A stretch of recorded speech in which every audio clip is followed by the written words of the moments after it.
High বন্ধুরা, আশা করি তোমরা সবাই ভালো আছো, সুস্থ আছো। আজকে আমি আবার তোমাদের সঙ্গে একটা রেসিপি শেয়ার করার জন্য চলে এলাম। তাহলে সেটা কি জানো? সেটা হলো মাটন কষা। মাটন কষাটা আমি কিভাবে করছি তোমরা ভালো করে দেখে নাও। তাহলে আমরা কি করছি, প্রথমে দেখো, আমি প্রথমে আলুটাকে বেশ ভালো করে ভেজে নিয়েছি। ভেজে নিয়ে আমি মশলাটা রেডি করছি। মশলাটা আমি তোমাদের সঙ্গে শেয়ার করতে পারলাম না, কারণ ভিডিওটা অনেক বড় হচ্ছিল। তাই আমি মশলাটা তোমাদেরকে বলে দিচ্ছি। আমি মশলাটা মিক্সিতেই করে নিয়েছিলাম। পেঁয়াজ, আদা, জিরে, তেজপাতা আর শুকনো লঙ্কা একটু দিয়েছি। গোটা শুকনো লঙ্কা দিয়ে এটা একটু টমেটো দিয়েছি, ভালো করে একটা পেস্ট বানিয়ে নিয়েছি। আর রসুনটাকে আমি আলাদা বেটে নিয়েছি, কারণ রসুনটা আমি তেলের ফোড়ন দেবো।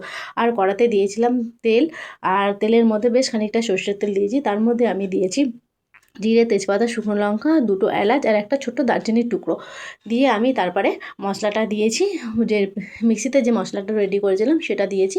দিয়ে এটা আমি ভালো করে কষিয়ে নিয়েছি। তার মধ্যে একটু দইও অ্যাড করেছিলাম। দিয়ে আমি মশলাটা খুব সুন্দর করে কষিয়ে নিয়েছি। আর আমি মাংসটা একদম ভালো করে কষিয়ে নেবো, কারণ মশলাটার মধ্যে কিন্তু আমি কোনো রকম ম্যারিনেট করে রেখেছিলাম না মাংসটাকে মশলা দিয়ে। সেই জন্য আমি মশলাটার সঙ্গেই মাংসটাকে ভালো করে কষিয়ে নেব।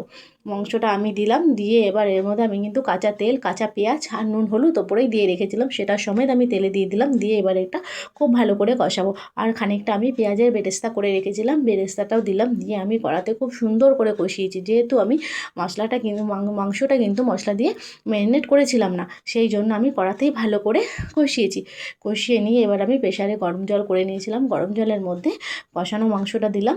দিয়ে আমি বেশি নয় দুটো সিটি মারবো। দুটো সিটি মেরে এটাকে নামিয়ে নেবো। যেহেতু প্রেশারেই পুরো মাংসটা করলে একদমই ভালো টেস্ট হয় না, আমি কিন্তু এটা কড়াতেই করবো। সামান্য একটু সিটি দিয়ে আমি এটাকে নামিয়ে দিলাম। দুটো সিটি দিয়েছি, দিয়ে নামিয়ে নিয়েছি। যে কড়াটার মধ্যে আমি মশলাটা কষিয়েছিলাম সেই কড়াটার মধ্যেই আমি আবার ঢেলে দিলাম।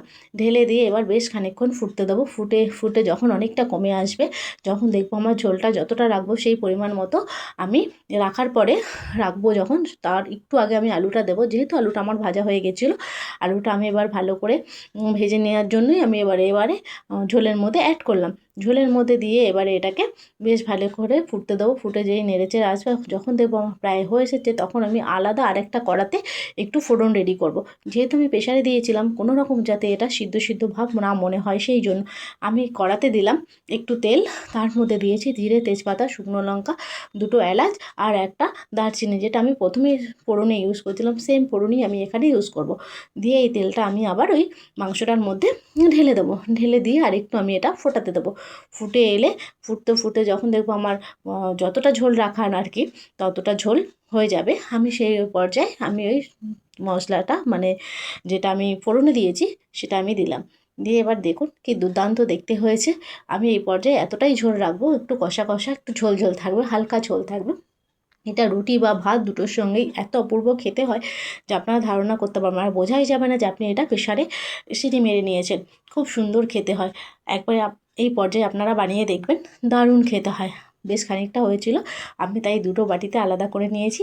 দেখুন কেমন হয়েছে, লোভনীয় হয়েছে না? একদম দারুণ টেস্ট হয়েছিল। এতটাই অপূর্ব খেতে হয়েছে বন্ধুরা, যে তোমাদের আমি বলে বোঝাতে পারছি না, তোমাদের খেয়ে দেখতে হবে। তাই তোমরা যে যার বাড়িতে এটা করো, করে আমাকে জানিও কমেন্ট বক্সে কেমন, এটা কেমন খেতে হয়েছে। Tata, bye bye.